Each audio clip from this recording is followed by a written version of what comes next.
there are so many resources to explore in the country that the country brings opportunities. Do you ever wonder what lies beneath the surface? Not your couch cushions. I'm talking about Earth's untapped treasures. Welcome to EarthLabs Expeditions, where I dig deep into the world of junior mining exploration. Grab your hard hats, folks, because this isn't your average treasure hunt.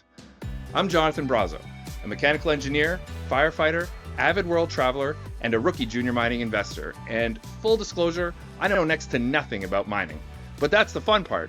Join me as I travel the world learning the ropes of the exploration and mining industries. Together, we'll decode the secrets of the earth and reveal the potential fortunes hidden beneath our feet.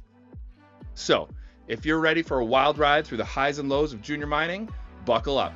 This is EarthLabs Expeditions.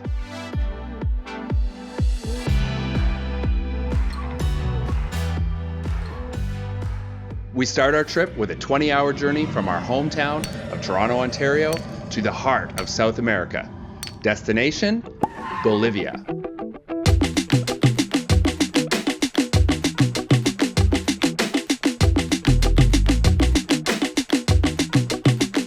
Okay, welcome to Bolivia. We just touched down in Santa Cruz de la Sierra. I'll be straight up with you, Bolivia is not a country that's been on my radar, nor one that I know much about. We're here to meet with the Eloro Resources team with their Iska Iska deposit up in the Andes Mountains. First up, Pablo Ordonez, who's going to tell us all about Bolivia as a jurisdiction and why we should invest here.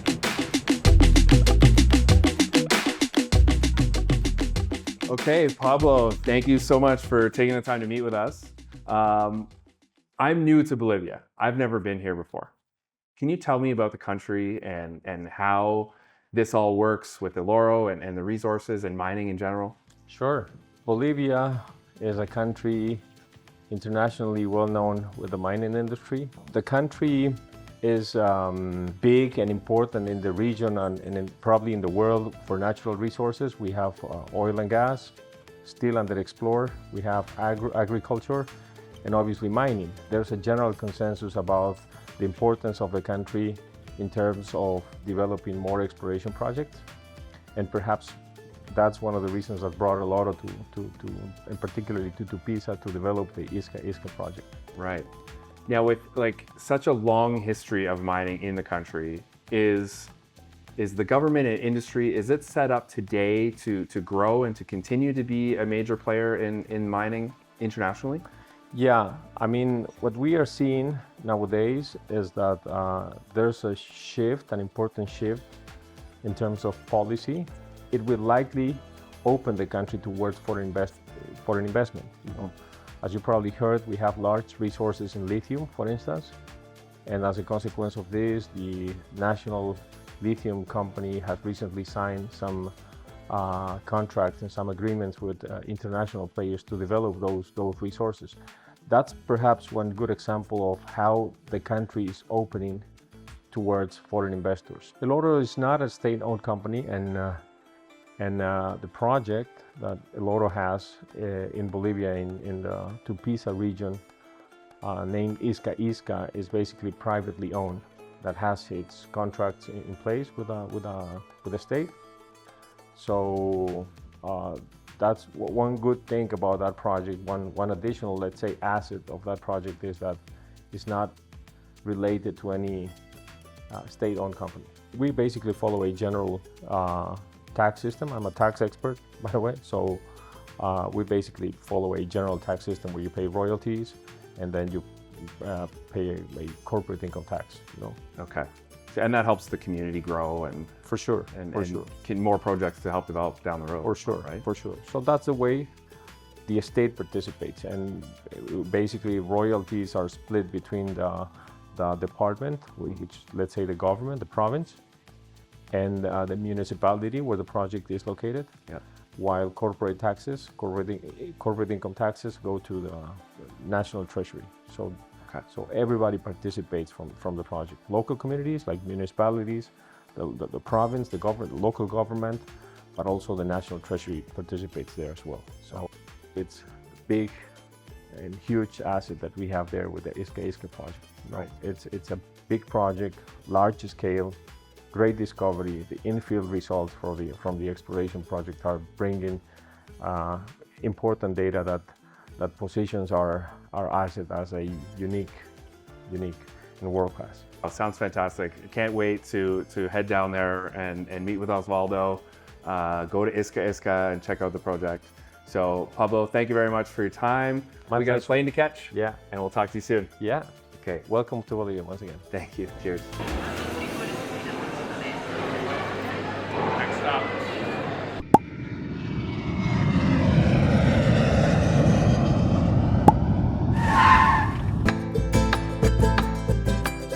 So we're here now in the northern city of La Paz, in a cable car, which is their public transit system.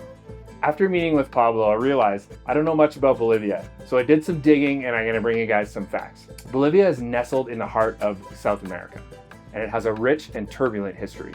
Prior to European contact, it was part of the Inca Empire and other Andean civilizations predating the Inca Empire. In the 16th century, Spanish conquistadors arrived, and in 1545, they discovered the legendary Cerro Rico mine in Potosi.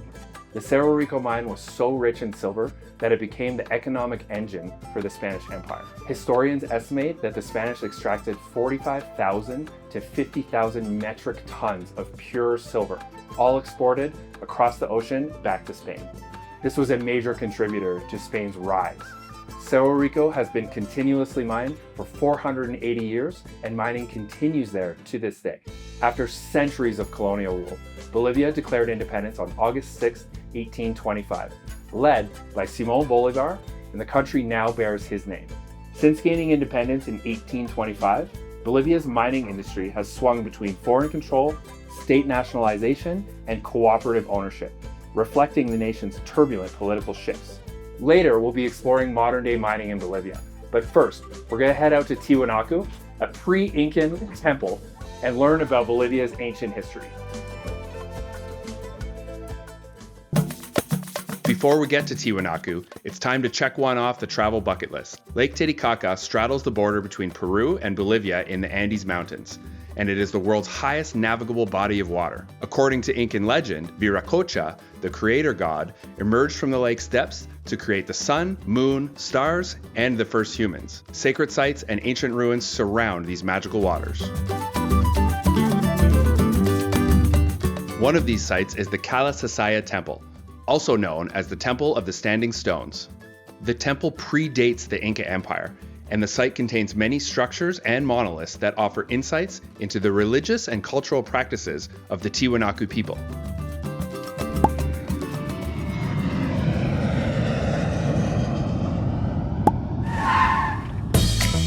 Next stop, Tarija, where we quickly transition to a car to drive the scariest road that we've ever been on. There is a famous road in the north of Bolivia called Death Road. This is not that road, but it sure felt like it. It is a narrow road through the Andes Mountains, full of switchbacks and sheer 1,000-foot cliffs. Oh, don't look down. The locals and our driver are completely unfazed by the drive. It is not for the faint of heart, and we're thankful to have a professional behind the wheel.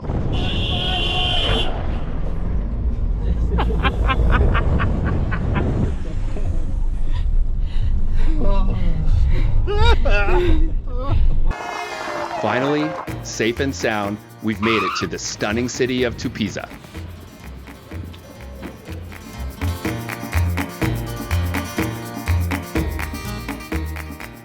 Tupiza is an incredible city nestled in the Andean mountains of southern Bolivia. It has a long and rich history of mining. We take the night to acclimate to the elevation, enjoy some local flavor, and rest up before meeting the Eloro team in the morning.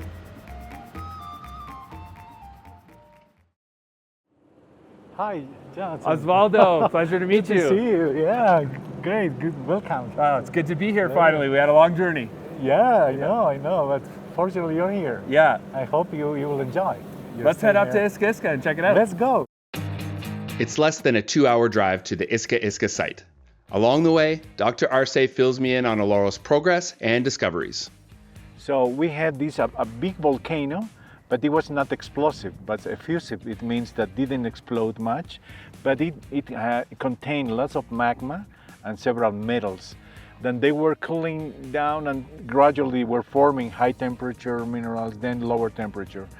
The main are tin and silver, and then we have also zinc and lead, plus small quantities of bismuth, tungsten, a little bit even gold. A little bit of everything. Yes, so this belt extends for about 1,000 kilometers. We are close to the thickest and widest part of the tin belt.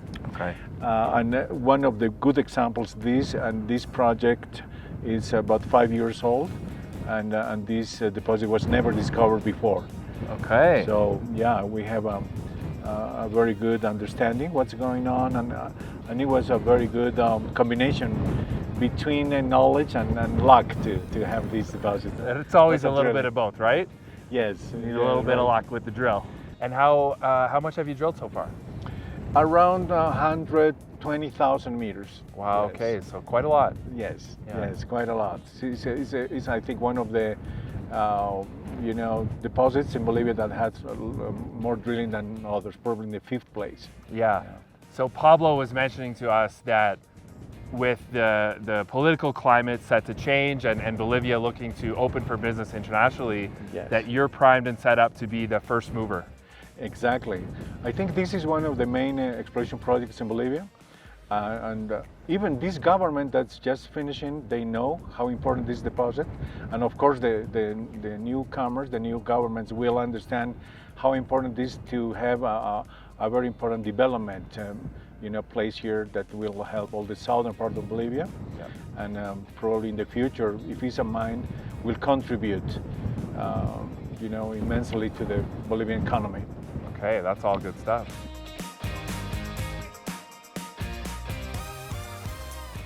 Yes, we are in the final hall of this program. We call the tin domain program. It comprises 6 holes. We are in the last. This hole has about 225 degrees azimuth, 85 degrees depth, and the projected length is about 500 meters. Okay. We are around 313. We are planning to finish probably on Friday evening. Okay. So we have a rate about 50 meters per day, this drilling rate by this machine. We are infilling now all these holes that we drilled before. We are now trying to have a 50-meter density between holes, so it will help us to have the PEA, which is the preliminary economic evaluation information after this drilling, so we can have an indicated type of resource. Okay. So this will help the company to go to the next step, that will be the pre-feasibility stage next year. We have 2 main domains. Okay. One is the predominant tin domain and the predominant silver domain. Both have also elements. For example, in the tin domain, we find sometimes silver, zinc, lead, and other metals. And the same thing happens when we have a silver. We have also some minor amounts of tin, lead, and zinc. So that's why we call predominant tin domain and predominant silver domain.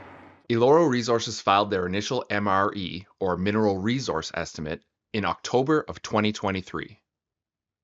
Across both domains, total in situ metal is estimated to be 298 million ounces of silver, 4.09 million tons of zinc, 1.74 million tons of lead, and 130,000 tons of tin.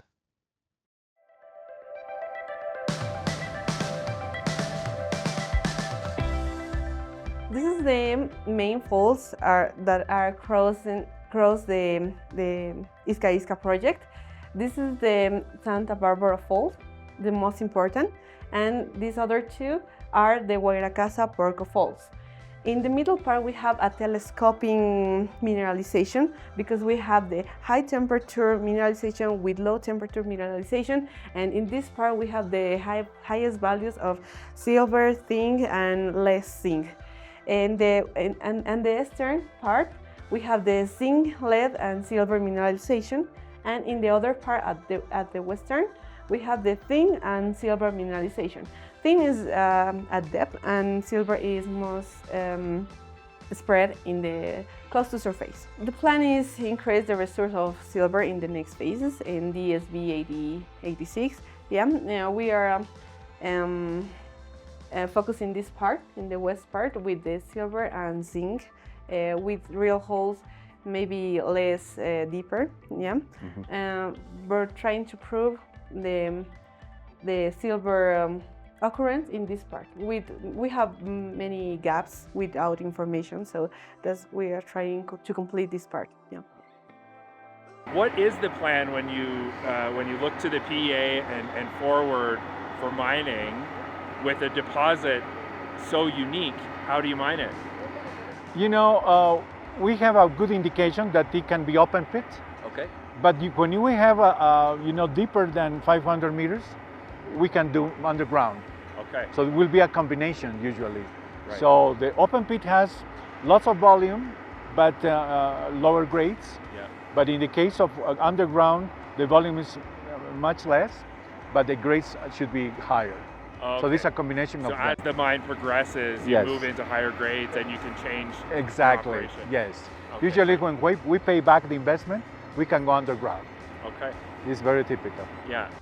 Osvaldo then takes me underground to an exploration adit that Eloro created and drilled to get a better understanding of the inner workings of their ore body. So these, different colors, and we see some breaks in here. Are these veins that we're looking at on the wall? Yes, they are veins. And if you have things like 1-2 centimeters, we call the veinlets. Okay. So the veins in this case, for example, is about 30 centimeters, but then the veinlets are narrower. And we call this in between, they are the horse, for example, the rock is dacitic plus breccia. We call the dacitic plus breccia horse. And then all this front, it's showing the type of mineralization we are intersecting from surface to. So this is a combination of vein breccias, veins, veinlets, and disseminated ore here. Okay. Wow, it's really amazing to see it, especially because we're in the corner of the adit, to see the continuation in 3D. Yes, exactly. In a drill core, you get some 3D. Obviously, you can tell some direction, but this is. But then you really can see visualized. 3D. Yes, that's right. So we can see the different types of tendencies too. So in some cases we have, for example, this tendency that goes directly to the west, northwest, for example. But in some cases we can have crossing structures too. That corresponds, for example, previous or post mineralization to this event. Okay. So we have to interpret. It's not only one phase or one event. There are several events here. Right, 300 and some million years worth, right? This is about 15 million years old mineralization. Okay. But we have a previous, which are more orogenic type. This is about 300 million years old. Wow. Okay. Osvaldo, we've come down from the Iska Iska mountain, and you've brought us up another mountain. Yeah. What is this one? This one we call the Gonarbert property. Is this is under contract between Cartier Silver from Canada and Segovia's family in Bolivia. So we are also in an agreement to explore, and this area, for example, was never drilled. So we are planning to drill probably next September. Yeah. And will be located about 7 or 8 holes here. And this is like a volcanic tuffs. Probably we have in the lower part lots of dacite, which are very typical rocks, same as Iska Iska. And then all these projects is basically silver. But they may contain also some gold, lead and zinc, and probably tin, because we are still in the tin belt. Okay. But probably tin exists at depth. Okay, so very promising. So Eloro is partnered with or part owner of this project? Yes, Eloro is becoming partner because Eloro is is close by, and I think in the future Eloro also can be part of this project. Okay. So there's kind of agreement right now, and there's of course some portion that belongs now to Eloro. Okay. So Eloro mining phase 2 maybe? Yeah, it's very likely. Yeah. We will keep exploring. I think the plan is to stay here for a long time in Bolivia and probably have more than one mine. What we discovered here in Bolivia is a history of mining that dates back to colonial times. Over the centuries, mining has continued here, and in recent years, there's been some political change that has brought some challenges to miners here in Bolivia. But major political change is on the horizon, where Bolivia hopes to open up again to international business, and Eloro Resources and Iska Iska are poised to be the first movers and the first to take advantage moving forward. Hopefully, the next 3 to 5 years, Iska Iska can get through pre-feasibility study and move into production. Thanks so much for joining us on the trip. It's been an absolutely incredible journey. Bolivia has proven to be a very hospitable country with welcoming people, amazing architecture, and stunning landscapes everywhere you look. Thanks so much for watching. We'll see you next time.